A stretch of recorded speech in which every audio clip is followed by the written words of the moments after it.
Selanjutnya, yang pertama itu ada Islam di Indonesia. Islam di Indonesia merupakan mayoritas terbesar umat muslim di dunia. Berdasarkan seminar tahun 1963 Masehi di Kota Medan, agama Islam pertama kali masuk ke Indonesia pada abad 7 Masehi langsung dari negara Arab.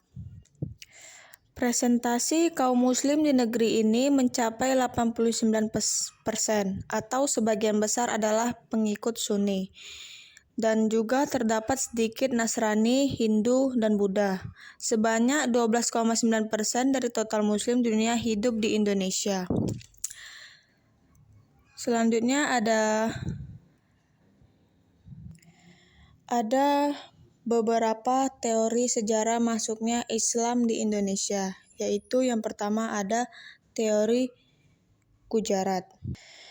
Teori Gujarat ini merupakan teori tertua yang menjelaskan tentang masuknya Islam di Nusantara.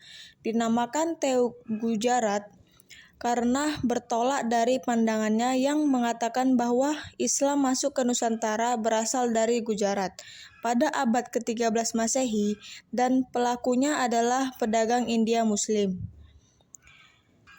Adapun beberapa bukti dari teori Gujarat ini. Yang pertama itu ada bukti batu nisan Sultan pertama Kerajaan Samudra Pasai yaitu Malik al-Saleh yang wafat pada 1297. Relief nisan tersebut bersifat Hinduistis yang mempunyai kesamaan dengan nisan yang terdapat di Gujarat. Yang kedua itu adanya bukti kenyataan bahwa agama Islam disebar melalui jalan dagang antara Indonesia, Cambai, Gujarat, Timur, Tengah, dan Eropa. Yang kedua ada teori Makkah. Teori Makkah ini dicetuskan oleh Hamka. Ia lebih menguatkan teorinya dengan berdasarkan pandangannya pada peranan bangsa Arab sebagai pembawa agama Islam ke Indonesia. Kemudian diikuti oleh orang Persia dan Gujarat. Gujarat dinyatakan sebagai tempat singgah semata dan Makkah sebagai pusat atau Mesir sebagian tempat pengambilan ajaran Islam. Hamka menolak pendapat yang mengatakan bahwa Islam baru masuk pada abad 13 karena kenyataannya di Nusantara pada abad itu telah berdiri suatu kekuatan politik Islam, maka sudah tentu Islam masuk jauh sebelum abad ke-7 atau pada abad pertama Hijriah. Adapun timbulnya perkampungan perdagangan Arab Islam karena ditunjang oleh kekuatan Laut Arab. Dari keterangan tentang peranan bangsa Arab dalam dunia perniagaan seperti ini, kemudian dikuatkan dengan kenyataan sejarah adanya perkampungan Arab Islam di pantai barat Samudra di abad ke-7, maka terbukalah kemungkinan peranan bangsa Arab dalam memasukkan Islam ke Nusantara. Selanjutnya ada yang ketiga itu teori Persia. Teori ini berpendapat bahwa agama Islam yang masuk ke Nusantara berasal dari Persia singgah ke Gujarat sedangkan waktunya sekitar abad ke-13. Teori ini lebih menitik beratkan tinjuannya kepada kebudayaan yang hidup di kalangan masyarakat Islam Indonesia yang dirasakan memiliki persamaan dengan Persia. Di antaranya yang persamaan dengan Persia, yang pertama itu ada peringatan 10 Muharram atau Asyura sebagai hari peringatan Syiah atas syahidnya Husain. Yang kedua, adanya kesamaan ajaran antara Syekh Siti Jenar dengan ajaran Sufi Iran Al-Hallaj. Sekalipun Al-Hallaj telah meninggal pada 922 Masehi, tetapi ajarannya berkembang terus dengan bentuk puisi, sehingga memungkinkan Syekh Siti Jenar yang hidup pada abad ke-16 dapat mempelajarinya. Selanjutnya yang terakhir ada teori Cina. Penyebaran Islam di Indonesia juga diperkirakan masuk dari Cina. Ajaran Islam berkembang di Cina pada masa dinasti Tang, dibawa oleh panglima muslim dari kekhalifahan di Madinah semasa era Khalifah Utsman bin Affan, yakni Sa'ad bin Abi Waqqas, pernah menjadi pusat para pendakwah muslim dari Cina. Diyakini bahwa Islam memasuki Nusantara bersama migrasi orang-orang Cina ke Asia Tenggara pada abad ke-9 Masehi. Dari uraian tentang teori masuknya Islam ke Indonesia, dapat dilihat beberapa perbedaan dan kesamaannya. Dari teori Gujarat dan Persia mempunyai persamaan pandangan mengenai masuknya agama Islam ke Nusantara, berasal dari Gujarat. Perbedaannya terletak pada teori Gujarat yang melihat ajaran Islam di Indonesia mempunyai kesamaan ajaran dengan mistik di India, sedangkan teori Persia memandang adanya kesamaan dengan ajaran Sufi di Persia. Gujarat pandangan sebagai daerah yang dipengaruhi oleh Persia dan menjadi tempat singgah ajaran Syiah ke Indonesia. Selanjutnya, dalam melihat sumber negara yang mempengaruhi Islam di Nusantara, teori Makkah lebih berpendirian pada Makkah dan Mesir dengan mendasarkan tinjauannya pada besarnya pengaruh mazhab Syafi'i di Indonesia. Sedangkan teori Persia, meskipun mengaku pengaruh mazhab Syafi'i di Indonesia, tetapi pada teori ini hal itu merupakan pengaruh mazhab Syafi'i yang berkembang di Malabar. Oleh karena itu, teori ini lebih menunjuk India sebagai negara asal Islam di Indonesia.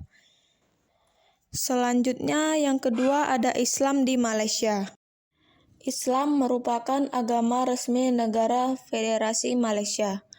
Persentase kaum muslimin sebanyak 56% dari 22 juta jiwa, umumnya mereka adalah pengikut Sunni.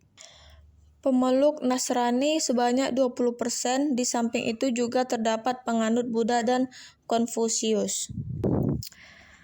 Di antara warga muslim dan non-muslim dapat hidup rukun tanpa ada permusuhan sehingga masyarakat di sana tentram dan damai. Perkembangan Islam di Malaysia telah membawa peradaban-peradaban baru yang diakui dunia Islam. Sampai saat ini, Muslim Malaysia dikenal sebagai Muslim yang taat ibadahnya, kuat memegang hukum Islam dan juga kehidupan beragamanya yang damai serta mencerminkan keislaman agama baik di perkampungan maupun dalam pemerintahan. Mengenai hasil peradaban Islam di Malaysia ini juga tidak kalah dengan negara-negara Islam yang lainnya. Contohnya itu seperti adanya bangunan-bangunan masjid yang megah seperti Masjid Ubaidiyah di Kuala Kancong.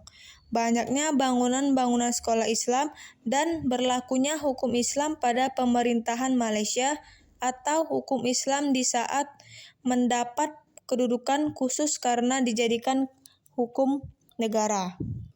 Selain itu juga, keputusan yang diambil oleh Perdana Menteri Mahathir Mohamad pada tahun 1982 untuk menjalankan kebijakan penamaan nilai-nilai Islami dalam pemerintahan juga membuat peran Islam semakin penting, terutama ketika kebijakan tersebut dilaksanakan secara nyata. Selanjutnya yang ketiga itu Islam di Singapura. Komunitas Muslim di Singapura terdiri dari dua kelompok, yaitu migran dari wilayah Indonesia dan migran dari luar wilayah Indonesia atau India dan Arab. Singapura ini telah menjadi rute bagi pedagang orang Muslim dari Timur Tengah sejak abad ke-15. Cara masuknya Islam ke Singapura tidak jauh berbeda dengan cara masuknya Islam ke negara-negara di Asia Tenggara. Islam masuk ke Singapura dengan cara perdagangan yang dilakukan oleh bangsa Arab yang melalui daerah perairan Singapura. Adanya pernikahan perdagangan Arab dengan penduduk setempat dan akhirnya tinggal dan menetap di Singapura telah membantu Islam berkembang di daerah ini. Lama-kelamaan, mereka membentuk suatu komunitas tersendiri dan mendirikan perkampungan di sana. Selanjutnya, disebutkan bahwa etnis Melayu merupakan komunitas Muslim terbesar di Singapura. Tapi, berdasarkan hasil sensus tahun 1980 yang menyatakan bahwa orang-orang Muslim Singapura tertinggal dari etnis lain dalam bidang sosial ekonomi, maka lembaga-lembaga Muslim memberikan motivasi untuk meningkatkan pendidikan dan kompetensi secara profesional. Sedangkan dalam bidang pendidikan, pada tahun 1981 ini didirikan sebuah lembaga yang bergerak dari permasalahan pendidikan anak Muslim atau Mendaki dan mendapatkan dukungan dari pemerintah setempat. Keberadaan lembaga ini juga mempercepat lahirnya karya-karya yang terkait dengan pendidikan bagi kaum minoritas Muslim di Singapura. Selanjutnya yang keempat itu ada Islam di Thailand. Islam di Thailand ini adalah agama minoritas hanya 4%. Selain itu masyarakat Thailand menganut agama Buddha dan Hindu. Dan Thailand merupakan salah satu negara Asia Tenggara yang terletak di sebelah utara Malaysia. Negara ini memiliki sistem kerajaan monarki, agama resmi kerajaan adalah agama Buddha aliran Theravada. Selanjutnya ada Islam di Brunei Darussalam. Brunei Darussalam memperoleh kemerdekaan penuhnya pada tanggal 1 Januari 1984. Penduduk negara ini terdiri dari 65% suku Melayu, 25% keturunan Cina, dan sisanya kelompok pribumi Kalimantan. Islam mulai diperkenalkan di Brunei pada tahun 977 melalui jalur Timur Asia Tenggara oleh pedagang-pedagang dari negeri Cina. Islam menjadi agama resmi negara semenjak Raja Awang Alak Betatar masuk Islam, lalu diikuti oleh penduduk Brunei dan masyarakat luas. Yang terakhir, Islam di Filipina. Islam tersebar di wilayah ini pada abad ke-12 Masehi. Saat itu penjajah Portugis telah sampai di wilayah ini, kemudian disusul oleh Belanda dan Inggris yang datang pada tahun 1796 Masehi. Muslim di Filipina merupakan kelompok keagamaan minoritas 4-7% dalam suatu negara di Asia Tenggara yang didominasi oleh pemeluk Kristen. Moro merupakan istilah yang dipakai untuk orang-orang Islam Filipina. Jadi, penyebaran Islam di wilayah Asia Tenggara ditandai dengan berdirinya Kesultanan Islam di kawasan tersebut. Sejarah perkembangan Kesultanan Islam di Asia Tenggara tidak lepas dari kepentingan perdagangan dan syiar agama yang dibawa oleh para saudagar dan ulama Muslim di Asia Barat. Adapun Malaka dikenal sebagai pintu gerbang Nusantara. Julukan ini diberikan mengingatnya peranan sebagai jalan lalu lintas antara Asia Timur dan Asia Barat bagi para pedagang yang hendak keluar masuk pelabuhan-pelabuhan di Asia Tenggara. Demikianlah materi yang dapat saya jelaskan. Jika ada kesalahan kata, saya mohon maaf. Kepada Allah, saya mohon ampun. Wassalamualaikum warahmatullahi wabarakatuh. دي قصة حب على شاطئ الهوى أجمل حكاية قلب أبطالها احنا سوا.